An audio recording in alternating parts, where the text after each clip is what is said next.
El libro de Josué es un libro que habla de conquista. Una conquista es una expansión que requiere una estrategia militar, es avanzar a tomar un territorio, un dominio, un espacio, algo que antes no era nuestro y que a partir de ese momento comienza a pertenecernos.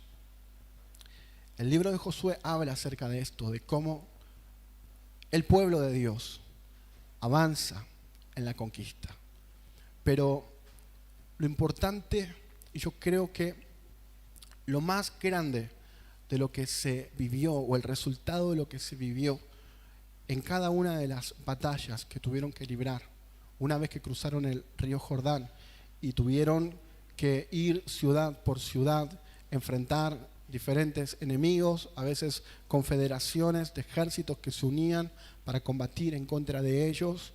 Había una intervención del Señor, había un respaldo muy fuerte de Dios, al punto de que en un momento, por ejemplo, Josué ora para que el sol se detenga, para que ese día dure el doble de tiempo de lo que duraría un día normal, porque entonces necesitaban todavía luchar un poco más y que ese día se prolongue.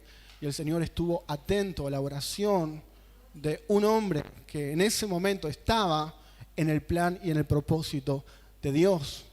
Lo mismo también cuando estaban enfrentando enemigos y de pronto caía granizo del cielo y eran más los que eran destruidos, eran heridos por una intervención sobrenatural que la lucha que ellos podían emprender. Lo vieron cuando estuvieron frente a los muros de Jericó, pero ese resultado fue consecuencia de una preparación, de un tiempo previo. Para esta generación que cruzó el río Jordán y que entró en la tierra prometida, para ellos la preparación fue el desierto. Esa fue la escuela que ellos tuvieron, donde ahí Dios puso expectativa en ellos. La otra generación anterior había salido de Egipto, había conocido lo que era vivir en esclavitud y en el desierto ellos tuvieron temor de cruzar y entrar en la tierra prometida. Ellos vieron la dificultad, vieron el desafío como demasiado grande, demasiado peligroso, se vieron pequeños ante el desafío y entonces decidieron retroceder y en un momento creyeron que quizás el estar en Egipto o el estar en el desierto no era tan malo. No estuvieron dispuestos a cruzar esa línea y poder entrar en la tierra que el Señor les prometió. Tenían un conformismo. El temor era más fuerte, los paralizaba y perdieron esa oportunidad de entrar en lo que Dios quería darles. Pero la próxima generación fue una generación que creció en el desierto, anhelando que ese tiempo por fin terminara y que ellos tuvieran la oportunidad de poder estar al servicio de Dios, cruzar ese Jordán y poder entrar ellos sí en un tiempo de conquista y poder recibir esa herencia que Dios les había prometido. Ellos tenían esperanza, ellos tenían expectativa, tenían hambre, anhelaban poder recibir esa dirección, esa orden de Dios para poder cruzar ese Jordán e ir en pos de esas batallas, pero también esas victorias que Dios les había prometido. Tenían expectativa. Pero más allá de esa expectativa también estaban conociendo a Dios. Veían una nube que todos los días los cubría, los protegía del sol. Una columna de fuego en el desierto que en la oscuridad de la noche y el frío de la noche les daba calor y les daba luz. Les daba dirección porque el Señor iba delante de ellos. Veían el maná todos los días caer. En la mañana, bien temprano, ellos salían y tomaban eso que caía del cielo y con eso ellos hacían algo para poder comer. Entonces ellos veían la provisión de Dios todos los días, veían un obrar de Dios en medio del desierto. ¿Y cómo no iban a creer que ese mismo Dios también estaría con ellos en otros desafíos, en otros tiempos, en otros momentos? Lo que quiero compartir en esta mañana es que muchas veces nosotros le creemos a Dios para algunas cosas, pero no estamos dispuestos del todo a entrar en otra dinámica, en otra vida que esté más alineada con Él, más dispuesta para con Él. Y entonces nuestra expectativa de Dios, al ser pequeña, hace de que nuestras oraciones sean estrechas también, hace de que nuestra búsqueda de Dios sea escasa y que los resultados también sean escasos y limitados. Y no es que Dios sea pequeño, no es que Dios no quiera obrar, es que el Señor está esperando una generación dispuesta, que le crea a Él y que le busque y que se prepare para que en cada batalla puedan ver el respaldo del Señor. Josué escucha la voz del Señor que le dice: mi siervo Moisés ha muerto. Ahora pues levántate y pasa este Jordán, tú y todo este pueblo y la tierra que yo les doy a los hijos de Israel, porque yo os he entregado, como lo había dicho a Moisés, todo lugar que pisare la planta de vuestro pie, desde el desierto y el Líbano hasta el gran río Éufrates, toda la tierra de los heteos hasta el gran mar donde se pone el sol, será vuestro territorio. El Señor le está marcando cuál sería la magnitud de lo que Él obraría en ellos. Estaba diciendo que era tiempo de levantarse, pasar el Jordán, y que detrás de ese Jordán estaba toda la tierra que el Señor les estaba entregando. Y la delimita, le dice: desde el desierto y el Líbano hasta el gran río Éufrates, toda la tierra de los heteos hasta el gran mar donde se pone el sol, será vuestro territorio. Nosotros tenemos que saber qué es lo que Dios nos promete y qué es lo que Él quiere hacer en nuestras vidas.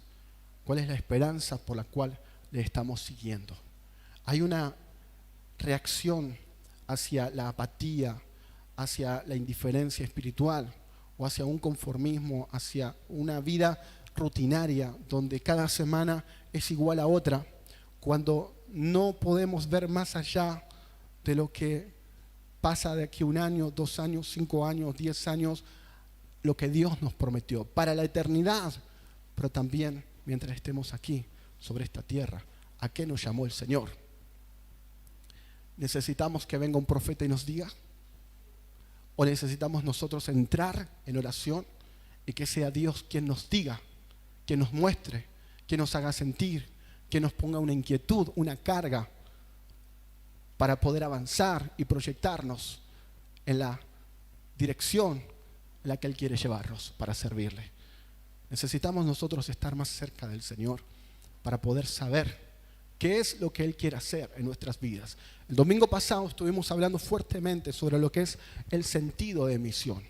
Y esto lo sufrió Moisés, porque Moisés tenía muy claro qué es lo que Dios quería hacer. Él lo sabía, Dios se lo había dicho, Dios se lo había mostrado. Pero el pueblo que estaba con él tenía otro sentido de misión. Ellos no estaban del todo convencidos del poder de Dios, de lo que el Señor obraría, de lo que Dios haría, y no estaban 100% seguros de que realmente Dios les entregaría la tierra prometida. Vivían un día a la vez, vivían inmersos en medio de una necesidad, vivían ellos día a día, a veces quejándose, a veces sintiendo malestar, a veces viendo un obrar del Señor, pero no tenían la claridad para poder ver que al final del camino había algo grande que el Señor tenía dispuesto para ellos. Y dentro de esa tierra que Dios les había prometido, cada uno recibiría un territorio, un espacio, un lugar, conforme a la tribu a la que ellos pertenecían, conforme a la familia. Después sería repartida esa tierra y cada uno tendría un espacio, un lugar. Detrás de esa victoria, cada uno sería bendecido también. Gloria a Dios. Aquí la victoria no era de Moisés, no era de Josué, era de todo el pueblo. Dios se la daba y Dios le daba a cada uno el territorio. Hay momentos en la iglesia donde cuando la iglesia avanza, cuando la iglesia entra en un tiempo de expansión, y eso se puede ver en momentos puntuales en la historia, en diferentes naciones, en diferentes lugares específicos. La bendición no es solamente espiritual, o la bendición no es solamente para los líderes, no es para los pastores, no es para los servidores de primera línea, los que están más visibles, sino que la bendición es para toda la iglesia. Cada uno tiene su espacio de conquista personal. Pasó cuando estaban en el desierto luchando contra Amalek. Moisés estaba intercediendo, Josué estaba luchando, pero Moisés, cuando levantaba sus brazos, Israel prevalecía. Cuando bajaba sus brazos porque se cansaba, Amalek prevalecía. Entonces Aarón y Hur se pusieron cada uno de un lado y del otro, sostenían sus brazos hasta que pudieron derrotar totalmente a los amalecitas, y entonces pudieron ver un resultado por la intercesión. Unidos los que estaban en el monte intercediendo, Moisés, ahí Aarón y Hur, pero también los que estaban luchando en el campo de batalla, defendiendo a aquellos que estaban siendo atacados por Amalek. Ellos podían ver el resultado de un esfuerzo mancomunado. Gloria a Dios. Cuando una iglesia entiende cuál es el llamado del Señor y cada uno tiene un lugar de batalla, un lugar de servicio, un espacio a donde realmente está sirviendo como miembro de un cuerpo, algunos intercediendo, otros evangelizando, algunos enseñando, otros visitando. Es tan vasto y tan diverso el lugar de servicio en la obra de Dios, pero cada uno en el espacio donde está. La conquista, la batalla que va ganando, va bendiciendo también a otros, y la batalla que uno va ganando va bendiciendo a los demás. Gloria a Dios. Los que tienen familias, ustedes saben la bendición que es poder tener en la iglesia un buen grupo de niños, grupos de adolescentes, grupos de jóvenes. Y cuando hay progreso, cuando hay avance en esas áreas, usted es bendecido como padre. Los niños son bendecidos como hijos. La iglesia es bendecida. La sociedad es bendecida porque están teniendo niños que conocen la palabra de Dios y que están llevando el amor y la gracia del Señor a diferentes sitios. Hay aquí hermanos que ellos en su trabajo secular están día a día con niños en jardines de infantes, en escuelas primarias. Y los niños le cantan, los niños a veces le hablan del Señor, les hacen dibujos de lo que aprenden en la escuelita, lo que aprenden en la iglesia. Y eso es algo que está también impactando a los compañeros, está impactando a los profesores, a los maestros que no son creyentes. Están teniendo de alguna forma un mensaje que está llegando a sus vidas. Y estoy hablando de algo que muchas veces es considerado pequeño, es algo que no siempre se le presta la atención debida en la iglesia, pero cuando hay un área que avanza, que conquista y que le cree a Dios, toda la iglesia, cada familia y la sociedad toda es bendecida por ese progreso y ese avance. Cuando hay alguien que está orando a las 4 de la mañana, mientras otros están quizás yendo a trabajar, mientras algunos quizás están volviendo de trabajar, o mientras algunos quizás han estado por jornadas con mucha tarea, mucha actividad, pero hay quienes los están cubriendo en oración.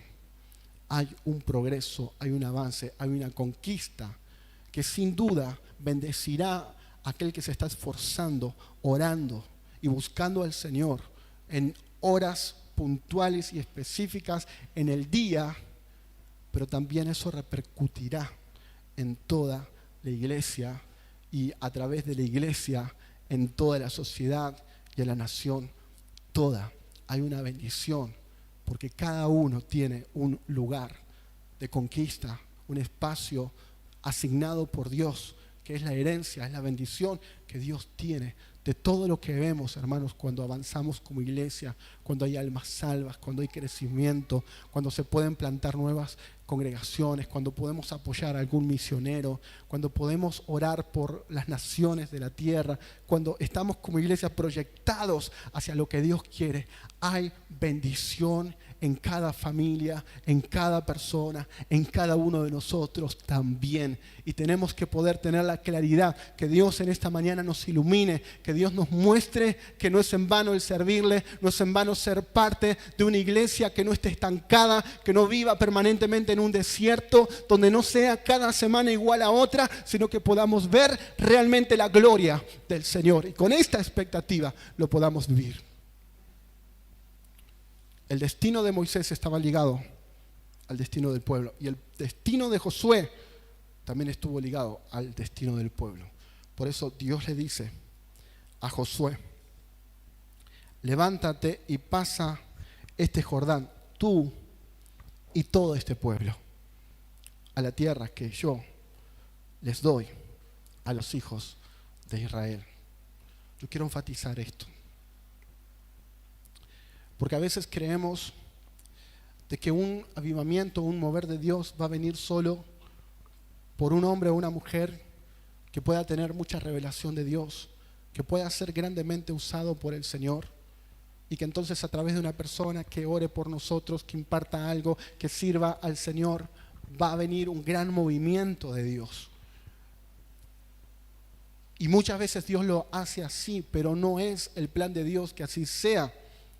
El plan de Dios es levantar a toda la iglesia como un cuerpo.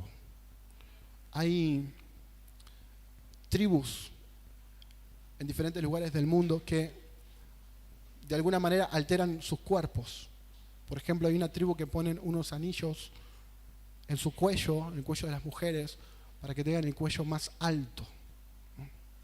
Y a veces el cuerpo de Cristo, la iglesia, tiene esta forma.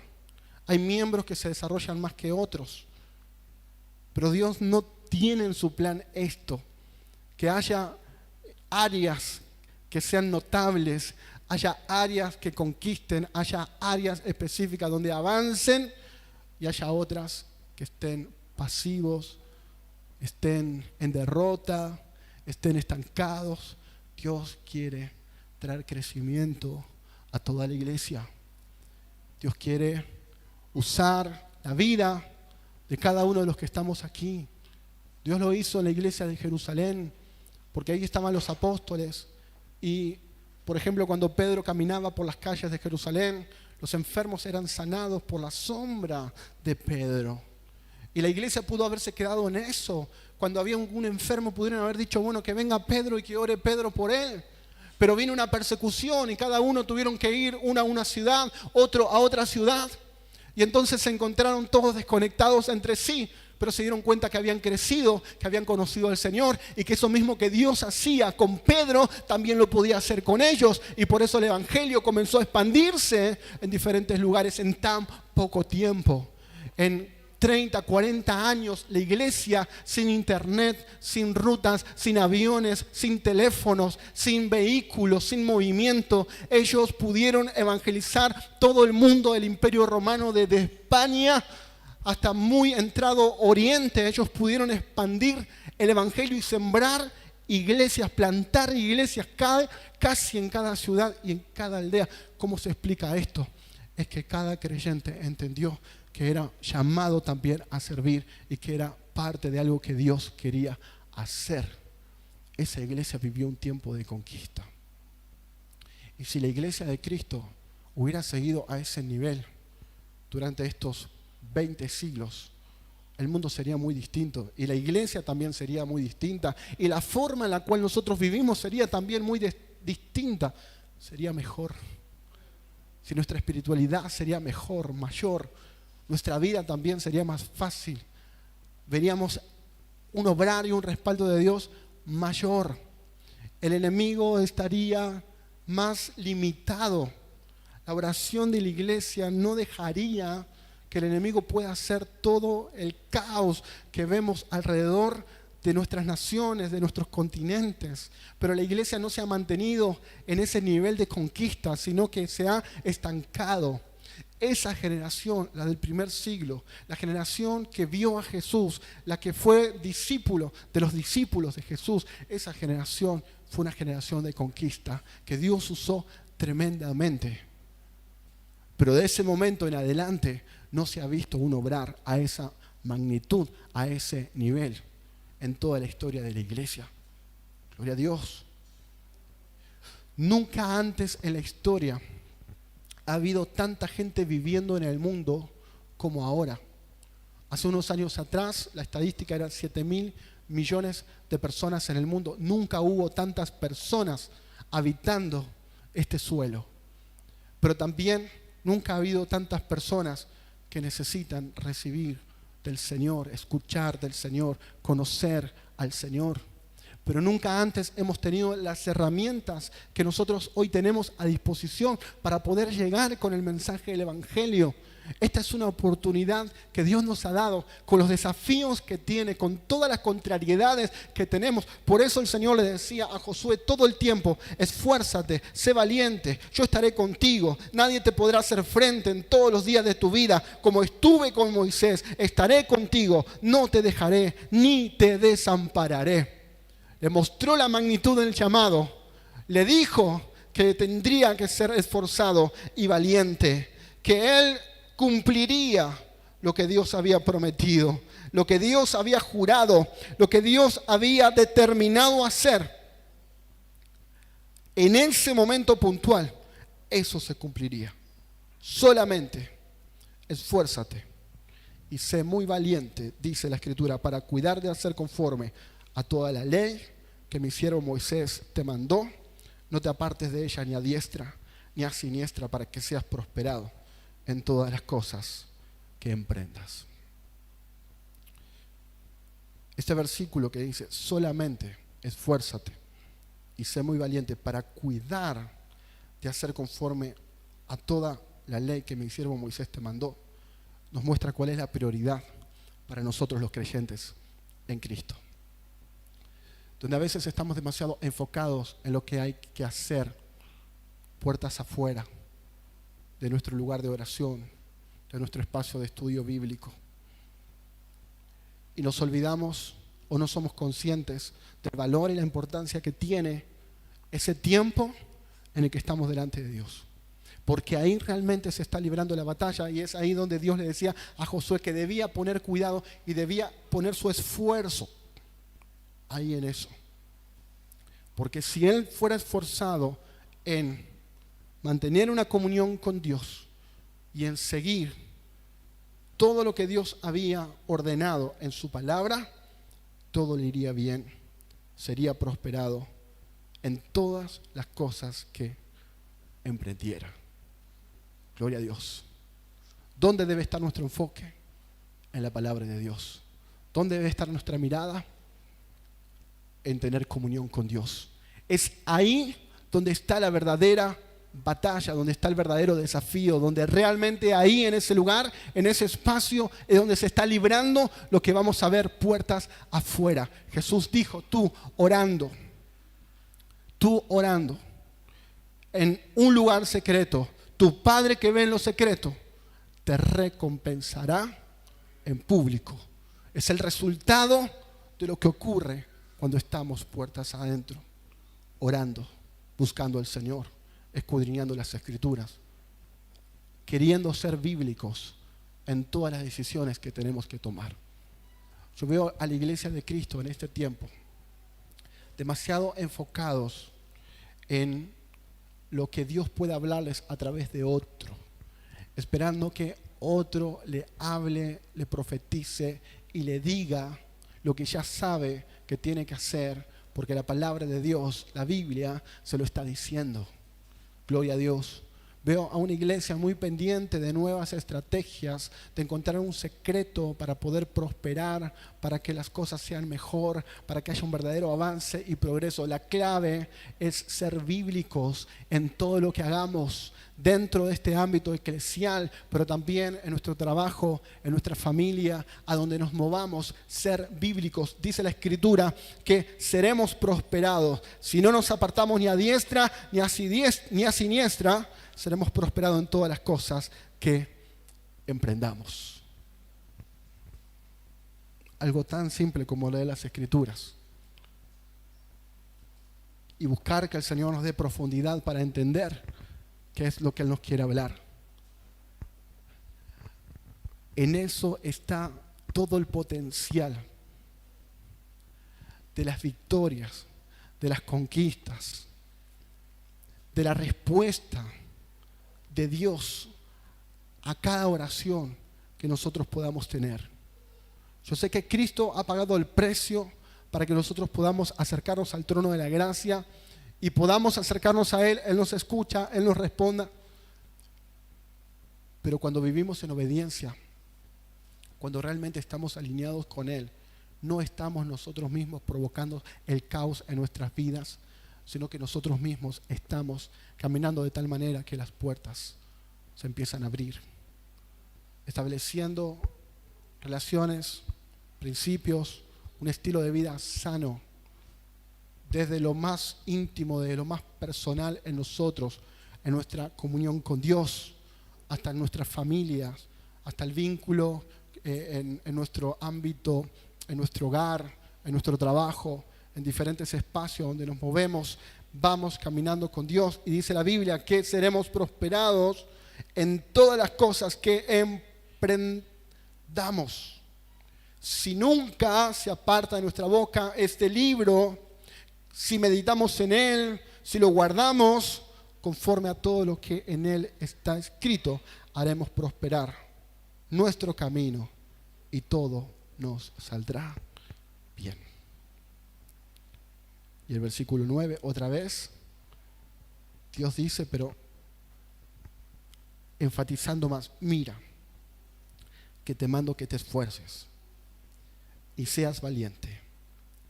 No temas ni desmayes, porque Jehová tu Dios estará contigo en donde quieras que vayas. Si nosotros no nos enfocamos en Dios, dentro de 5 o 10 años, hermanos, no quedarán iglesias, o dentro de 15 o 20 años no quedarán iglesias en nuestra nación. O las iglesias que quedarán perderán la esencia. Hay leyes que se están preparando para que no podamos hablar de este libro. Hay cosas que se están determinando en lo secreto para que la iglesia de Cristo quede silenciada, para que no podamos realmente enseñarle a nuestros hijos la palabra de Dios, los principios eternos del Señor, y que ellos puedan ser prosperados por seguir la palabra del Señor. Tenemos por delante enemigos, desafíos tan grandes como los que tuvo Josué cuando tuvieron que conquistar esa tierra. Y hay dos tendencias. Están los que están totalmente indiferentes, que como su cristianismo es solo congregarse de tiempo en tiempo y nada más, no los afecta en nada, están tranquilos y totalmente indiferentes a esto. Y están el otro extremo, los que están en ataque de pánico por esto, los que están demasiado preocupados y enfocados en lo que se esté dictaminando, en las trabas, en los impedimentos, en las dificultades que puedan surgir en los próximos meses o en los próximos años. Pero Dios nos llama a estar enfocados en Él, en su palabra, a ser bíblicos, a orar, a llenarnos de su presencia. Yo tengo la expectativa de que si nosotros somos una generación que amamos al Señor y que le buscamos, no seremos la generación que estemos con nuestra boca cerrada, que tengamos iglesias cerradas y donde se pierda la esencia del Evangelio y nuestra nación se hunda completamente, sino que podamos ser una iglesia que viva un avivamiento, un mover del Señor y vivamos en victoria en lo que Dios nos ha asignado a cada uno de nosotros.